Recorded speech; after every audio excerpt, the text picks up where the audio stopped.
नमस्कार, स्वागत है आपका मेरे यूट्यूब चैनल पर।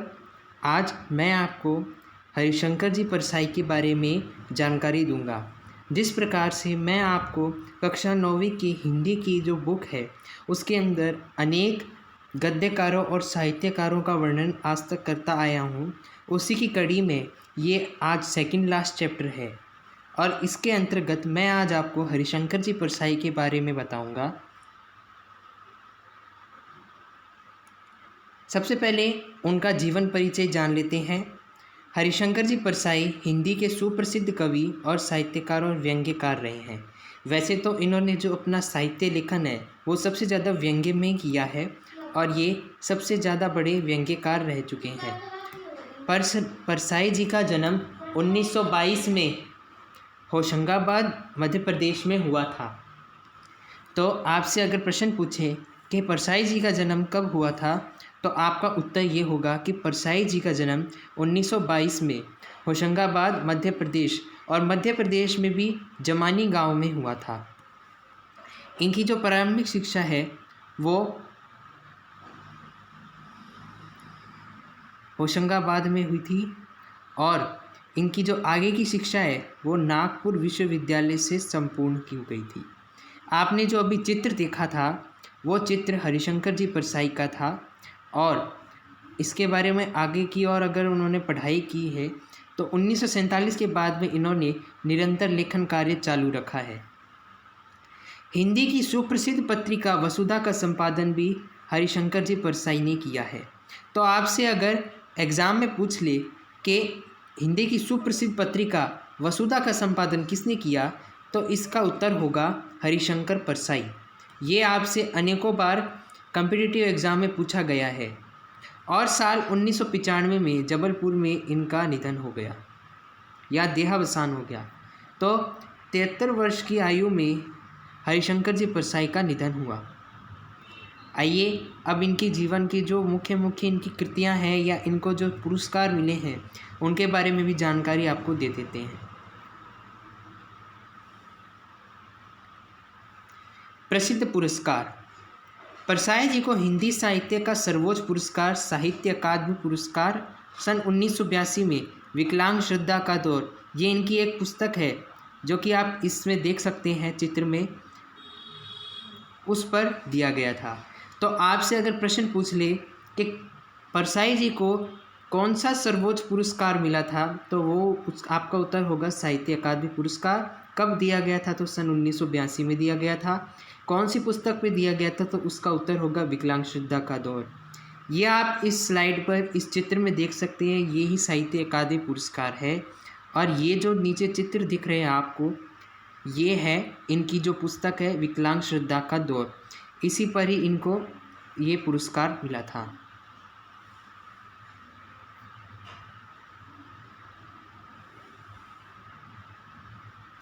आइए अब इनके कृतित्व और इनकी व्यक्तित्व की विशेषताएं जानते हैं।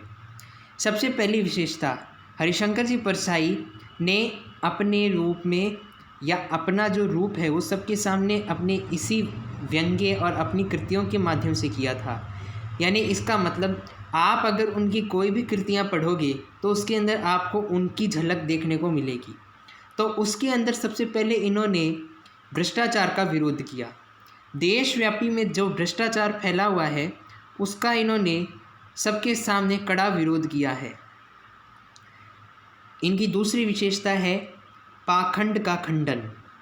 पाखंड का खंडन, इसमें इन्होंने जो जितने भी पाखंड हमारे इस समाज में फैले हुए हैं उसका इन्होंने पूर्णतया खंडन किया है। इनकी जो एक पुस्तक है विकलांग श्रद्धा का दौर, उसके अंदर इन्होंने धार्मिक रूप से जो अंधश्रद्धा फैली हुई है उस पर व्यंग्य किया है। इसके बाद में तीसरी विशेषता है सादगीपूर्ण जीवन का संदेश। इसके अंदर इन्होंने सादगीपूर्ण जीवन का संदेश भी दिया है और इसके माध्यम से इन्होंने ये बताया है कि किस प्रकार से हम अपना जो जीवन है वो आराम से जी सकते हैं और सादा जीवन उच्च विचार, इस भाव को अपने अंदर ला सकते हैं। प्रेमचंद के फटे जूते, जो कि इस 9वीं कक्षा का एक पाठ है, उसके अंदर भी इन्होंने इसी बात को उठाया है और इसी बात को सबके सामने उजागर करने की कोशिश की है। सरल व सुंदर स्वभाव। इनके जो पात्र हैं वो एकदम सरल और सुंदर स्वभाव के हैं और उनके अंदर कोई भी खोट नहीं है, जैसा कि आपको प्रेमचंद के फटे जूते में देखने को मिलेगा। प्रेमचंद जो कि कथा सम्राट जाने जाते हैं, वे एकदम सरल स्वभाव के थे और उन्होंने अंदर कोई भी मनमुटाव या भेदभाव नहीं था। और आखिर में जो बात है वो सबसे मुख्य है इस पाठ की या इस कृतित्व की, कि इसके अंदर इन्होंने मजबूत संरचना को पुरजोर जोर दिया है। इसके अंदर इन्होंने बताया है कि अगर कोई भी संरचना अगर कठोर या ढीली रही तो आपकी संरचना को कोई ज़्यादा तवज्जो नहीं देगा, लेकिन वही अगर बहुत बढ़िया रही तो सारे आपकी जो कृति है उसको सारे सराहेंगे और सारे उसको स्वीकार भी करेंगे। तो ये थी इनके कृतित्व और व्यक्तित्व की विशेषताएं। आगे बढ़ते हैं, मैं आपको इनकी जो पाठ है उनके बारे में बताऊंगा और इनकी कृतियों का भी आपको दर्शन करवाऊंगा। चलिए बढ़ते हैं आगे। इनकी जो मुख्य कृतियां हैं या महत्वपूर्ण कृतियां हैं उनके बारे में जानते हैं। सबसे पहली बात, हिंदी के व्यंग्य लेखकों में हरिशंकर जी परसाई का नाम अग्रणी लोगों में आता है। मैंने आपको शुरुआत में ही बताया था कि हरिशंकर जी परसाई है, उनका नाम हिंदी के व्यंग्य लेखकों में शुमार है। इनकी जो प्रमुख कहानी संग्रह हैं वो हैं हंसते हैं रोते हैं, जैसे उनके दिन फिरे, ये इनके प्रमुख कहानी संग्रह हैं। इनके उपन्यासों में अगर बात की जाए तो नागफनी की कहानी यानी रानी नागफनी की कहानी और तट की खोज इनके बहुत ही ज़्यादा उल्लेखनीय उपन्यास हैं। चौथी बात, तब की बात और थी, भूत के पांव पीछे, बेईमानी की परत आदि ये इनके प्रसिद्ध निबंध संग्रह हैं, जिनके अंदर इन्होंने निबंध के माध्यम से अपनी बात को रखा है। और ये जो आपके पाठ आया है इसके अंदर 9वीं कक्षा के अंदर, वो भी एक निबंध है। और पांचवी बात जो कि सबसे प्रमुख बात है, इनका जो प्रसिद्ध व्यंग्य संग्रह है वो है वैष्णव की फिसलन, तिरछी रेखाएं, ठिठुरता हुआ गणतंत्र और विकलांग श्रद्धा का दौर। इसमें से ठिठुरता हुआ गणतंत्र इनका सुप्रसिद्ध व्यंग्य संग्रह है और विकलांग श्रद्धा का दौर का वर्णन मैंने आपको कर ही दिया था। तो ये है इनकी प्रमुख कृतियाँ। ये आप देख रहे हैं, ये उनकी कृतियों के बारे में एक चित्रहार है, यानी जिसके अंदर चित्रों के माध्यम से आपको बताया गया है। सबसे पहले आप देख रहे हो पगडंडियों का ज़माना। ये इनकी एक कृति है जिसके अंदर इन्होंने निबंध के माध्यम से अपनी बात को रखा है। उसके बाद में जैसे उनके दिन फिरे उनका कहानी संग्रह है। रानी नागफनी की कहानी मैंने आपको बताया ही था कि ये एक उपन्यास है। और विकलांग श्रद्धा का दौर, ये इनका एक व्यंग्य संग्रह है। दोस्तों, आप सोच रहे होंगे कि ये चित्राहार का मतलब क्या होता है। तो चित्राहार 2 शब्दों से मिलकर के बना है, चित्र प्लस आहार, यानी जिसके अंदर चित्रों का समाहार हो वो चित्राहार होता है। चित्रों का समूह या चित्राहार एक ही बात होती है। इसके बाद में मैं आपको बताता हूँ कि ये जो पाठ आपके अंतर्गत आज आया है, यानी प्रेमचंद के फटे जूते, उसका सारांश आपके सामने प्रस्तुत करता हूँ। यह परसाई जी का एक निबंध संग्रह है, यानी ये एक निबंध शिला है। निबंध विधा में इसका वर्णन किया गया है, जिसके अंदर उन्होंने कथा सम्राट प्रेमचंद के द्वारा ये बताने की कोशिश की है कि आज की दुनिया में किस प्रकार से दिखावे की प्रवृत्ति और अवसरवादिता फैली हुई है।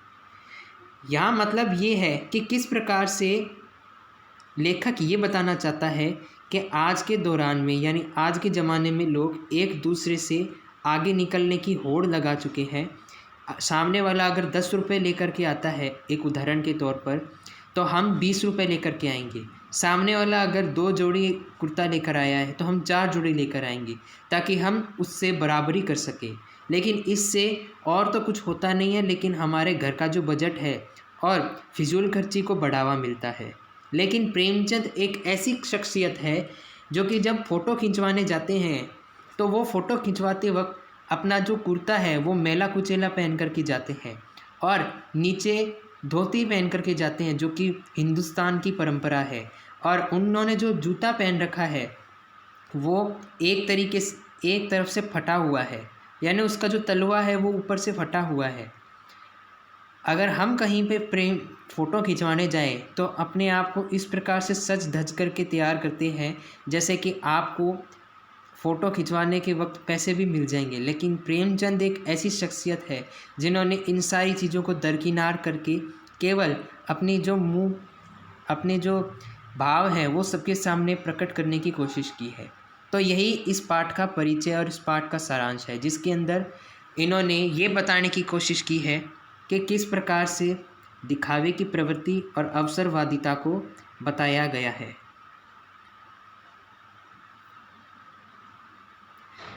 तो दोस्तों, ये थी जानकारी हरिशंकर परसाई और उनके द्वारा लिखे गए आज के पाठ और उनकी कृतियों के बारे में। अगर आपको मेरा आज का वीडियो अच्छा लगा हो तो मेरे वीडियो को लाइक करें, मेरे वीडियो को सब्सक्राइब करें, और जो लोग इस चैनल पे नए जुड़े हैं उनसे हाथ जोड़कर मेरा विनम्र निवेदन है कि मेरे इस चैनल को सब्सक्राइब करना ना भूलें और कमेंट बॉक्स में आज की वीडियो कैसी लगी ये लिखना ना भूलें। तब तक के लिए नमस्कार, धन्यवाद और जय हिंद।